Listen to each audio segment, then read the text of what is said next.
ça me permet de rencontrer la résistance à chaque fois.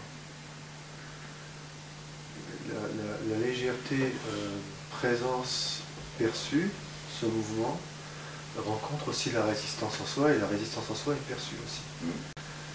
Et la mise en relation des deux. C'est l'accueil. C'est l'accueil. Il y a juste à accueillir. S'il y a une résistance, ben c'est ça qu'il faut accueillir, c'est tout. Et là, je vois ce qui se passe là. Du coup, et on n'essaie pas de l'expliquer. Oui, non, mais je vois ça quand je le vois. Ouais. Okay. Effectivement, ça s'assouplit.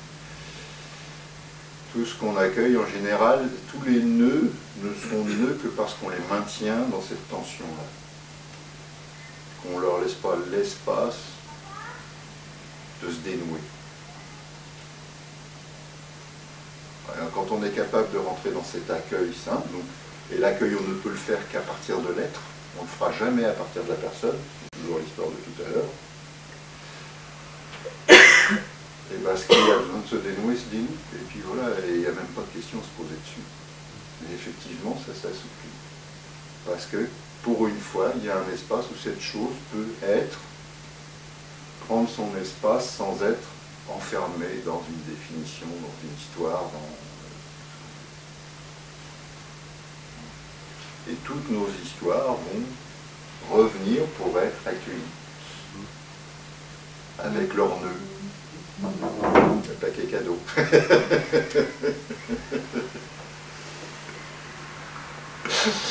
Voilà. La grande lessive. Voilà. Alors ça c'est la... Alors puisque je suis dans un mode joyeux et taquin, ça c'est... la bonne nouvelle, c'est que ça se fait au plan du nettoyage personnel. La mauvaise nouvelle, c'est que quand on a fait ça, eh ben en fait on accueille plus grand que soi. Voilà, et donc effectivement au bout il n'y a pas de mauvaise nouvelle, au contraire. Parce qu'il y a notre configuration qu'on a créée, donc qui est essentiellement notre premier point de référence qui a besoin de se, je veux dire, libérer. On parle de libération de la souffrance aussi. Et quand ça s'est fait, ben forcément, il y a un espace d'accueil qui s'est créé, enfin, qui s'est retrouvé en fait, et ben forcément ça va attirer le même autre sous une autre forme qui va venir essayer de se libérer là aussi, parce que là il sent qu'il y a une place où il peut se poser, où il peut être. Ça c'est quand vous êtes prêts, quand vous avez fait votre ménage suffisamment, vous voyez les autres arriver. Il y a des autres qui ont les mêmes problématiques, on va résoudre pas forcément, le même problème ensemble, pas forcément. On attire les gens à un problème parce qu'on a un problème. Non. Ça c'est vrai du point de vue de la personne. Ça c'est la dynamique de la personne. Ça c'est juste au plan de la dynamique de la personne. Vous allez attirer, voilà. Au plan de l'aide c'est différent. Au plan de l'aide c'est vient ce qui vient. Mais ça n'a rien de personnel, ça n'a plus rien de personnel, c'est la différence. C'est pas personnel. On va chercher à comprendre pourquoi telle rencontre, à donner du sens, en fait il n'y a pas de sens.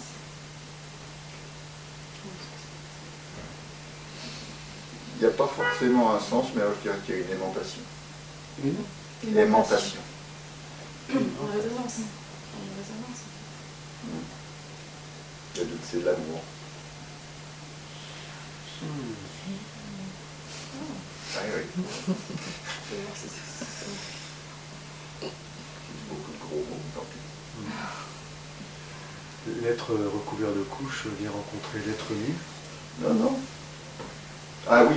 L'être nu, et les couches se dissolvent naturellement par ce contact de la nudité.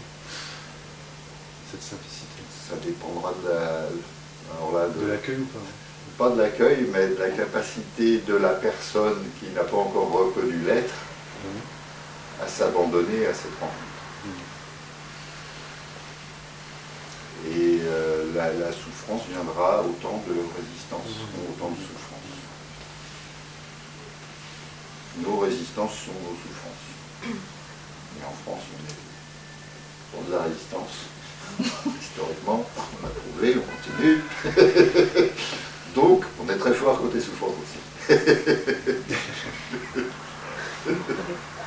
Je me repasse le film depuis tout à l'heure de cette amie qui n'a pas souhaité participer parce qu'elle était submergée d'émotions.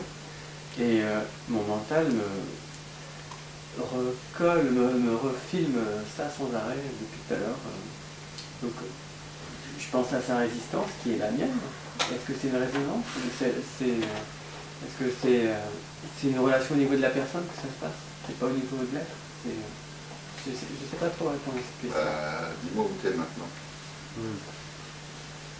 Là, je suis dans la personne. Voilà, donc, tu sais d'où ça vient. Et en quoi sa résistance concerne la mienne? Parce que tu es au plan de la personne.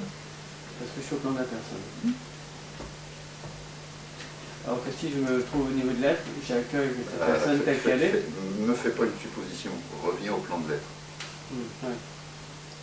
Reviens. C'est l'expérience directe. Ah voilà, important. Merci. Continue, continue. Laisse-moi parler. Reviens à l'être simplement. Pour ce temps-là.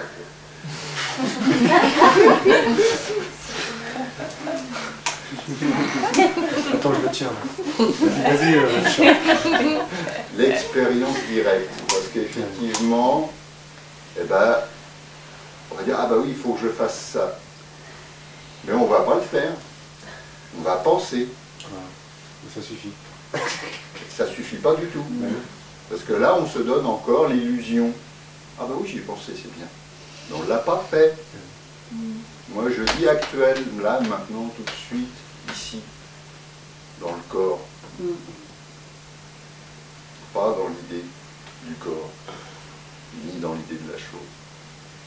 Alors, dans la réalité de la présence, est-ce que tu vois la réponse?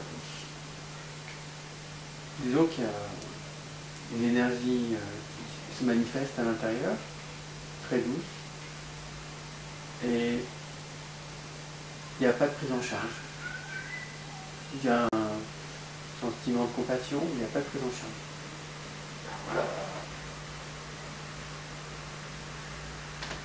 C'est simple. Ça, elle arrive et puis elle repart. C'est comme tout le monde. Le courant d'être. Ça vient et ça part. Mais c'est ça qui est vraiment, et c'est bien parce que ça permet vraiment, et c'est pas grand chose, c'est vraiment fin quoi. Comment on peut soi-même dire là, là, et en fait même pas regarder là où on est. Et continuer à se répéter les expériences désagréables auxquelles on s'est habitué. Et qu'éventuellement même on a pu chérir. Le petit trésor. Voilà. Voilà. Ben, on a inventé tout ça. Voilà. Quand on arrive à faire la route,